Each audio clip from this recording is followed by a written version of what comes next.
On May 5, 1961, during his first spaceflight, the first human spaceflight of the American space program, and just the second ever flight of a human being into space, Alan Shepard spent 15 minutes and 28 seconds in flight, from his liftoff at Cape Canaveral in Florida to the moment his Freedom 7 Mercury capsule first touched the surface of the rolling waves of the Atlantic Ocean. In those 15 minutes, he fulfilled the hope of millions of his fellow citizens, who followed his progress via television and radio, and burnished the credibility of the fledgling U.S. space program, which was already engaged in its epic struggle with the space effort of the nation's Cold War rival, the Soviet Union. The impact of Shepard's brief trip into outer space, and his safe return to Earth, would be felt in the smallest detail and in the broadest strategy of the future growth of the American space program, and indeed, in the future course of American history.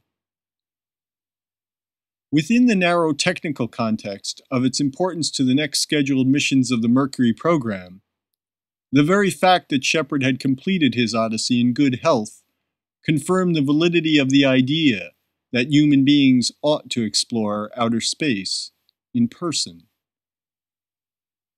Prior to Shepard's flight, and that of Soviet cosmonaut Yuri Gagarin, whose pioneering first ever spaceflight preceded Shepard's by just 24 days, medical experts had no definitive proof that a human being could withstand the experience of traveling in space without becoming ill or disoriented, or worse.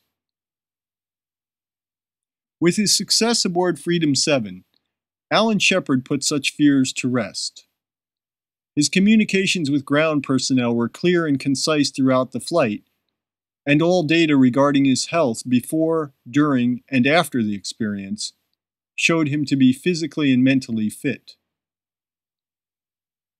The most telling sign of his well-being occurred at the point at which the veteran pilot was expected to assume manual control of the spacecraft, to direct it through a series of maneuvers, and ultimately to position the vehicle for its re-entry into the Earth's atmosphere.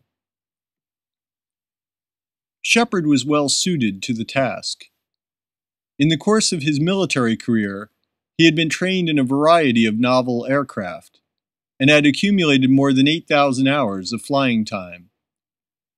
When the moment came for him to pilot the first manned American space vehicle, he performed flawlessly, validating the role of the astronaut amid the technology and science of the future course of the American approach to space exploration.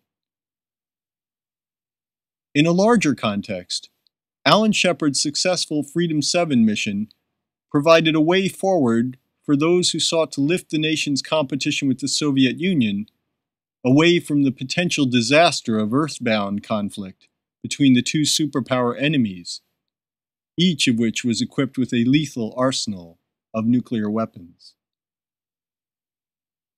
In the aftermath of Shepard's brief flight, U.S. President John F. Kennedy honored the astronaut and the agency he represented with a startling vote of confidence.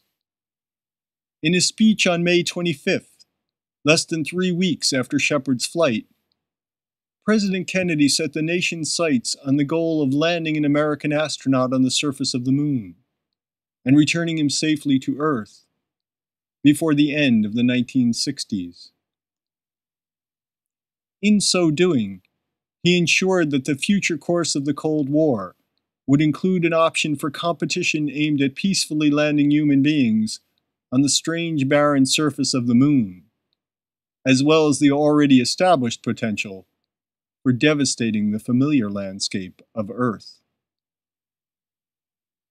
As simple in its construct as it was breathtaking in its audacity, the value of Kennedy's proposal was ultimately proven, as well as the achievement of the spaceflight and hero who inspired it.